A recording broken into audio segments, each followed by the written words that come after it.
Let me set the stage. It was 2024, the summer of systems, at least for me it was, and every single week I'd create or update one complete workflow from start to finish. Throughout the summer, there were 17 systems in total that I prioritized. It hasn't been very long, but these systems are already paying off big in terms of reducing the amount of time that I need to make everything that has to happen in my business happen. I know you'll find some ideas and inspiration for your own version of a system sprint that will save you time too. So in this video, I've given you a complete backstage pass to the exact systems I worked on and how I worked on them. Ready to get streamlined? This year has been a bit different from others. I've been much more focused on routines over one-off projects. The way that I reach my goals used to be all about projects and to-do lists, but I wasn't thrilled with the work-life balance that cornered me into. And so I chose to commit to recurring actions, a la routines, and to track those in my little by little pursuit of my goals instead. And I have to tell you, this won't be the last year I take this approach. One area that I noticed needed some major TLC and attention was my operations. Through back-to-back project sprints and aggressive growth, things had become, for lack of a better word, messy. So much had changed in how I do things, from the tools I use to the processes I follow to the best practices that are working now to the strategies I'm running, and I did a less than stellar job at keeping these systems up to date. So instead of turning systems into an all or nothing project sprint, I decided to tackle it the same way I'm tackling most things this year, through a routine. Every week I picked one system to build out and focused on. I started on a Sunday, hereby known as SOP Sunday, and kept picking away at it until the following Friday. Some took a lot more work while others were pretty easy updates. Curious to know what systems I've worked on and which systems have made the biggest difference? Well, watch on, friend. Here are the exact systems that I worked on every week. So I started this routine in May, and I wanted to get my program fulfillment systems in tip-top shape to make sense, to really make that student and customer experience really seamless. Of course, there are sometimes hiccups, like last week, someone purchased the 10K monthly content system using the wrong email, but I want to be able to get everything sorted ASAP when those hiccups do arise. I completed 4 total systems in May, 1 per week. Number 1 was my monthly program updates and emails. For each of my 3 programs, the 10K monthly content system, the profitable funnel sprint, and the minimalist content system, I hold monthly coaching calls. I regularly add new bonuses and tools, and I send out a monthly email announcing all these things, everything that is new. The system that I needed to create included the email templates and a step-by-step process for gathering the info for me so that it can go out in these emails on time. That was system number 1. System number 2 for May, under the umbrella of program delivery and fulfillment, were my program customer service SOPs. The basic structure of the system was already set up, but we changed course platforms and email platforms, so they were horrifically out of date. So this week was all about updating the instructions and making sure that all the potential cases and issues were covered. We also put a chatbot onto the sales pages for potential customers with questions about any of the products too. Here's a little sneak peek at what my customer service SOPs look like.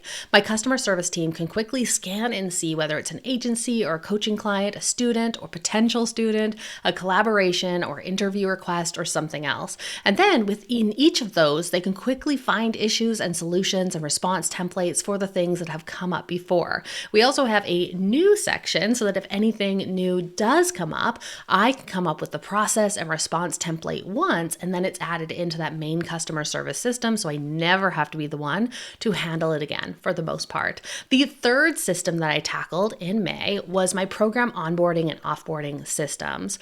When I decided to restructure my programs earlier this year into 3 main group coaching programs, the 10K monthly content system, the profitable funnel sprint, and the minimalist content system, I invested in a program from Ashley Pendergraft called Systems Over Stress. It helped me create onboarding forms, results clubs, offboarding systems, and more. I set these systems up for each of those 3 main programs, as well as my coaching program, and it's been a game changer for customer experience. Gives us all of the data that we need at a glance to handle group call requests, support tickets, onboarding, testimonials, and more. The 4th and final system that I tackled this month was our hot lead system for those main programs. I spoke about it earlier in a video, but basically it's an automation. in my email service provider that tracks how many times someone clicks on one of the sales pages for my offer. Then it adds them to fire emoji groups to indicate how interested they are in the program based on how much they've clicked on it. It goes from 1 fire emoji all the way up to 3 fire emojis. And then we can use personal outreach and add extra touch points to spend our time and attention on the folks who are most likely to become customers, to make sure they have all the information that they need to make a right choice for them on those programs. In June, I switched gears to focus on my content systems, and I tackled 5 systems in total in this month. Number 5 was my content hub. So I released my content hub product a little while ago. I'll pop a link down below in case you want to check it out, but I've been using this much longer. So I started by cleaning it up, making sure that all my content assets were in there, and creating a process for planning my content and restarting this YouTube channel. The 6th system that I tackled in June was my weekly content creation workflows. These needed a big update because I wanted to create the video first and then turn that into blog and podcast content. Plus a bunch of images, templates had to be updated, video editing templates to send to my editor. Hi. This one ended up taking a week and a half to get done, but it's been well worth it based on how consistently I've been able to get the content out with them in place. The 7th system that I documented was my weekly content scheduling system. So how does everything we create get out into the world? I had a bunch of new tools that I wanted to add in to the workflow, like repurpose.io and ManyChat for making sure people could easily grab the links to the videos and freebies. If you're thinking about outsourcing, this is one of the best systems to start with documenting and getting ready. So if you don't have these systems in place, this is where I might recommend starting, is that scheduling process. You don't necessarily need to be the one to do it, but there's a ton of little instructions that need to be documented to make sure that someone can do that for you. System number 8 was my weekly story system. So I have always struggled to stay consistent with stories, but they're one of my favorite ways to stay connected with my online community. Giving behind the scenes look at the work I'm doing, sharing glimpses of my garden and my dogs, but without a system, it always felt like one more thing that I just never got to. So I created a weekly business journaling form that's added into that Airtable content hub that I told you about, then a story grid template where I upload photos, and added all of these to that Airtable content hub. And since it's been in place, I've been sharing 3 to 4 stories per day, 5 days a week, pretty consistently, without any of the will I, won't I get to it drama. The final system that I tackled this month was updating my monthly measurement system. So in addition to the systems project, I also exclusively focused on my funnels instead of live launches of those 3 core programs. So my measurement systems needed to be updated for each of those funnels. So I updated our Airtable template, the visual dashboard, and processes for collecting and reflecting on those measurements. Once I had my systems for fulfillment and program delivery updated, I was ready to turn my attention to growing my audience with my marketing and traffic system. So in July, I tackled these 4 systems. The 10th system I tackled was my weekly and monthly paid ad system. So I have the best paid ads engine running right now that I'm so happy with for my funnel, and I keep expecting it to need attention, but whenever I check on it, it's still chugging along and hasn't really required any maintenance as of yet. But my system for maintaining those will allow me to know when it does. For the system, I actually brought in expert help through Zach Spuckler's Not Your Average Marketer's membership, which was probably the best ads program or membership I've ever done. I've done a whole lot of them too, but the process he covers is simple and it works. So my work in this week's system was to go through all of those trainings, set up the ads, and document our process for creating new campaigns and different types of them, how we can monitor them, measure them, maintain them, roll out new creative, and scale the ads. The 11th system, the second one that I tackled in July, was our weekly and monthly Pinterest system. So I've been on Pinterest forever, but so much changes there every few months. So this week I got all up to date with the strategies and updated our templates and processes accordingly. A big goal is to scale up our traffic, and I see Pinterest is playing a really big role in that, but I know I'm going to need the right system. So lots of tweaking and measuring happening behind the scenes. I wouldn't say this one is 100% 100% done, but it's something that we keep tinkering with, and the bones of that system are there. System 3 this month was our Biz Bestie Club system. So I run an affiliate program that's just for past customers. They can earn 25% on all of the sales that they refer in cash, as well as score 25% in credit to use on other products in the Content Empire shop. I needed to update our tracking system for the credits, a monthly email system, and a regular update system for adding new promo assets to that Biz Bestie Clubhouse.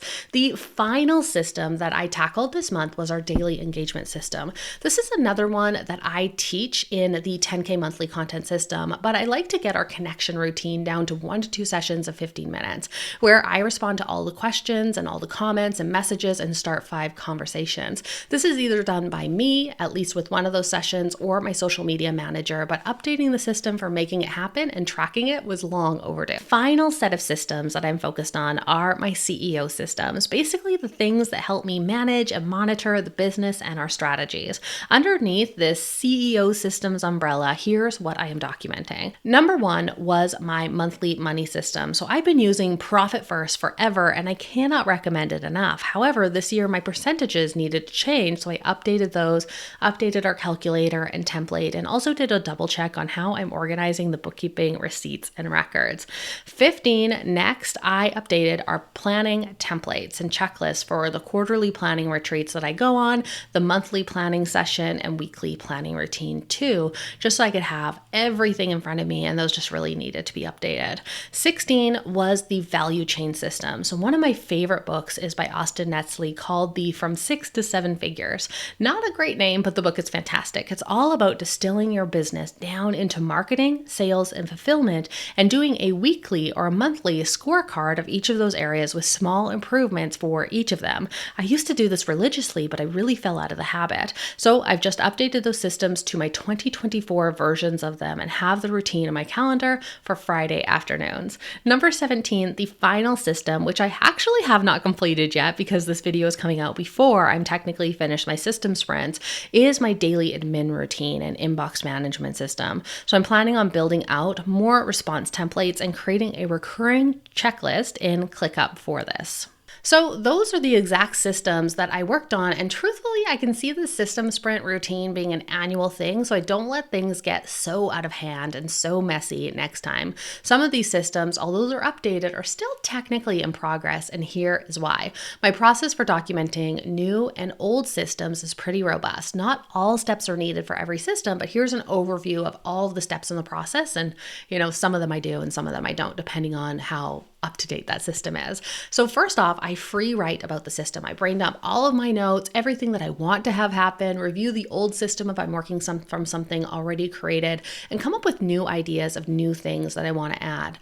Then I give myself a defined amount of time for researching, playing with new and different tools, and making a decision on the tech stack for each system. Next up, I'm ready to create my loose outline of the step-by-step process. This is by no means close to what it ends up as, but it's just a really good place in this entire process to see the entire flow of the system from start to finish, even if I end up adding or changing a bunch later on. During that loose outline phase, I also identify the extras that I need to create for the system. These are things like email templates, swipe copy, prompts, image templates, other templates that I might need, canned email responses. This is the most time-consuming part of the process, and it varies greatly from system to system. The one thing that helps is acknowledging that these systems are never 100% done. And so I'm not pressured to have everything perfect and everything thought of right away. All I aim to do is to identify the most used parts of the process and create tools for those parts that are going to save me and my team the most time right away. Finally, I'm ready to set up my system, add in all the links, and create the structure. I then like to test it at least 5 times and add notes every time on things that I'd like to add or changes I'd like to make. After I've tested it at least 5 times, I finalize the system, I add any of those tried and tested additions, and I record a walkthrough using Loom or Zoom, so that way if I'm not the one doing it, I don't need to worry about training someone because I've already done that through that video. All of my systems live in an ops manual tool called Waybook that I picked up forever ago through AppSumo. Okay, so let me know in the comments, what systems are you currently working on, or if there's any of those ones that I covered today that you want to know more info on, feel free to ask. Then if you found this video helpful, give me a like and hit subscribe to be notified when the next video drops. Until next time, happy empire building.